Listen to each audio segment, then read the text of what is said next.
Hello, students.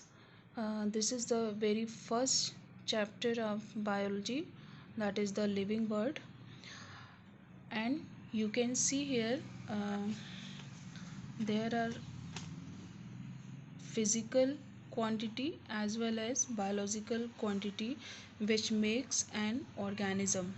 So, what are the physical quantities? That is proton, neutron, and electron, and it forms the atoms, and atoms form the compounds, and compounds will form the cells. So, these are the you can say these are non living material, and these are the living material like cells, the structural and functional unit of life, and then so many cells aggregated to form tissue, so many tissues form organs, so many organs form organ system, and hence organism. So this is the biological hierarchy, and cell is the smallest unit here, and these proton, neutron, and electrons are the smallest unit in physical quantity. So first of all, we should know what are the living. So all substances occurring in nature can be differentiated into living and non-living, and living organisms show some specific characteristics which form the basis of their identification. You can see here characteristics of living organism: uh, growth, that is increase in mass, respond to external stimuli, they can reproduce or produce offspring, and capable to metabolize. Metabolism means biochemical reaction which occur inside the body. So there are some basic features on the basis of which we can categorize the living. So first thing is individuality. Individuality. So what does it mean? It means that every organism exists as a unit and has its own individuality. It cannot be separated into different parts for its survival. Means these all things come together and form an organism, and this is the characteristic features that animals has their own identity, humans has their own identity, and all the organism on this earth has their own unique identity. Next thing is shape and size.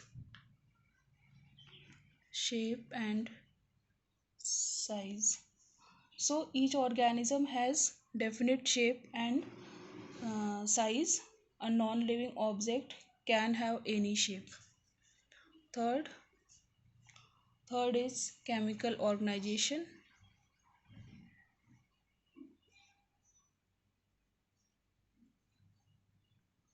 Chemical organization means organisms are made up of chemical elements in definite proportion, and uh, carbon, hydrogen, oxygen, nitrogen, sulfur, and phosphorus. Sulfur and phosphorus. In this, carbon, hydrogen, oxygen are and nitrogen are present in every individual, and also sulfur and phosphorus. So this is the basic chemical organization: carbon, hydrogen, oxygen, and nitrogen. You can call it as CON. CHON. Carbon, hydrogen, oxygen, and nitrogen. So these are the basic chemical which is present in all the organism. Then next, fourth is the protoplasm, which we can called as protoplasm, which we can called as physical basis of life, and it is the most significant part of living organism. It is viscous fluid that fills the cells and is complex it is a complex of numerous chemical compounds, and all the vital activities of the cell occur in the protoplasm.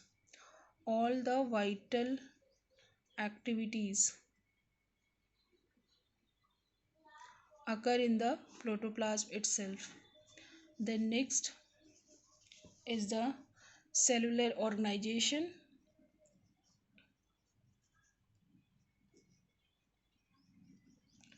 Cellular organization, what does it mean? The bodies of all living organisms are composed of structural and functional units called cells, and numerous organelles of the cell carry out variety of coordinated functions. Cells form tissue, organ and organ system on the body, as I have shown you here. Cells, tissue, organ system and organism. And the next one is the metabolism, and this is the very much important. It is not shown by the non-living. All the features are not shown by the non-living objects. So metabolism, living organism is a self-maintaining system, and it needs energy for their survival. So the chemical reactions which occur inside the body of any organism is known as metabolism. And metabolism includes two types reaction. One is known as anabolic, and second one is known as catabolic. Anabolic is constructive phase, and this one is destructive phase. Constructive means when two smaller molecules combined and form a bigger one, this is known as anabolism. And when a bigger molecule broken down and it provides energy, this is called destructive. There are two examples, like respiration, where glucose is broken down, we can called as catabolic reaction. And in photosynthesis, CO2 and water combine together to form glucose. This is a type of anabolic reaction.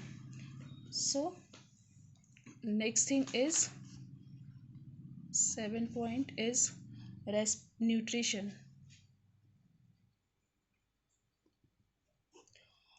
So organisms need energy for all their vital activities, and it is obtained from the food material which provides us energy. And the process of obtaining food and its utilization by the body, it is called nutrition. So organism either makes their own food, or they dependent on other organism for their food. So the organism which makes their own food are known as autotrophic, or producers, or plants. And second one is heterotrophic. And I think you all have studied in class 10th also what is the meaning of autotrophic nutrition and heterotrophic nutrition. So I am not going into detail of this. Next is the growth. So growth signifies increase in number of organism and increase in their mass. All organisms have capacity of growth. In animals, growth generally occurs up to the age of maturity, and after that growth becomes restricted only in particular parts. But in case of plant, you can say that there are meristematic cells which make them by which they can grow every time. And in plants, you can say growth can occur for the whole life In organism, growth is always an internal biological process. In so growth is the next point. Next is the movement.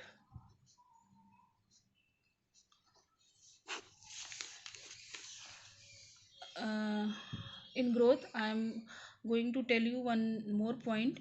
For example, as we see, one building is going to construct, and there are so many stories of that building, so you can say this is also growing, but it's not true, because growth is an irreversible process.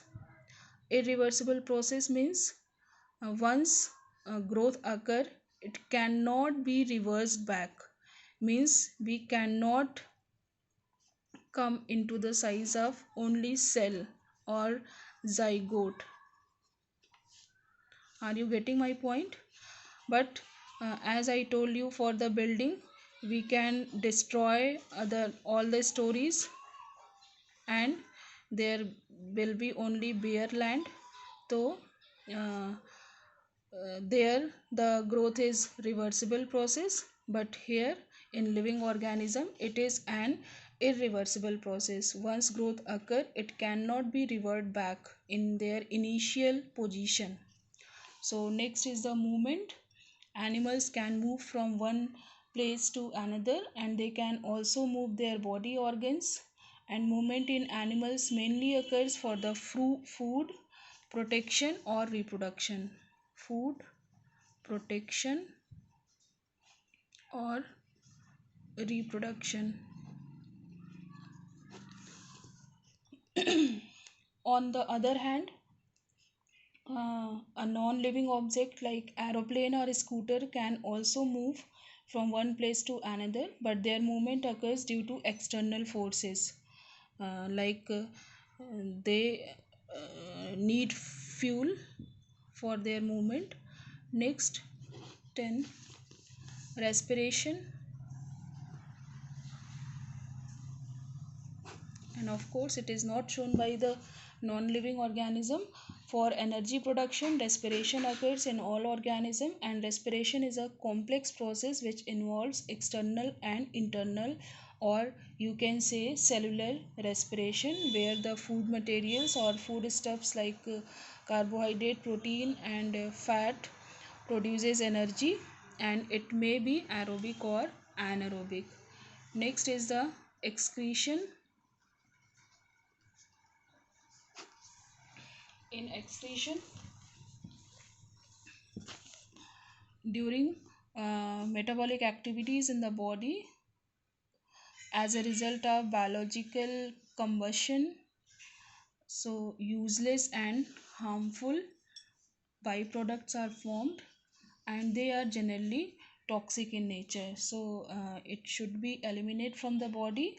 So you can say elimination of waste product from the body, it is called uh, excretion, or mainly you can say that the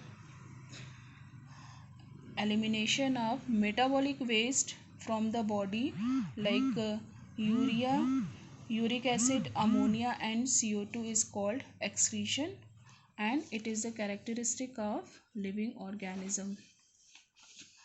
Then next is irritability and uh, consciousness or responsiveness.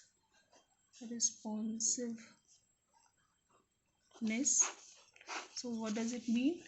It means that changes in the environment which bring about alternation in the steady state of organism, and it is called stimuli. External changes in the environment is called stimulus or stimuli, and living organism have the capacity to react against each stimuli. So we all have capacity to whenever any changes occur in the environment, we react in or we respond uh, in the and in that particular stimuli, and the reaction of an organism to a stimulus is called response. Animal receives stimulus and they respond through nervous system, as you have studied in class 10th in chemical coordination, your control and coordination chapter, how any plant or how any organism can respond to their uh, particular stimulus. Next is adaptability.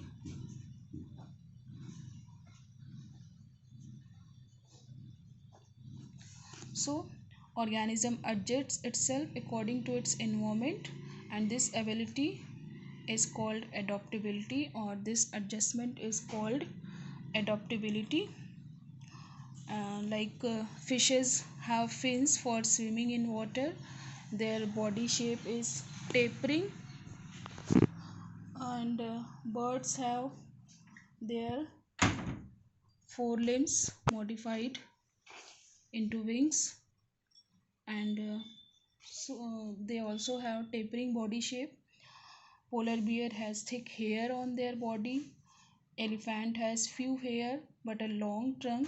So there are so many adaptation, that cactus has so many spines on their body, or you can say leaves are converted into spines to reduce the transpiration of water. So many adaptation occur in organism for their survival. Next, it is the reproduction, and which is very much important. So every organism produces new members of its own type, as we call them offspring. By production of the reproduction of the organism, continuity of race occur, and variation occur, and the subsequent generation is similar to the parents in most of the characters, and these reproduction can be sexual or asexual. Next, it is the death. So everything comes into an end. Slowly every living organism becomes weak and its life activity slows down. After a definite period of its life, the organism ultimately dies. Such natural death does not occur in any non living substance. So, a living organism is the result of interaction among the constituent cells which form the properties of the tissues, and it is also known that molecules constituting organelles interact to provide a characteristic function to these organelles. So, living organism could be defined as a self-replicating, what we can say them, self-replicating, evolving, and self-regulatory interactive system. Interactive system that can respond to external stimuli. So, self-replicating, evolving, self-regulatory interactive system that can respond to external stimuli, and it is all about the living organism or characteristics of living organism.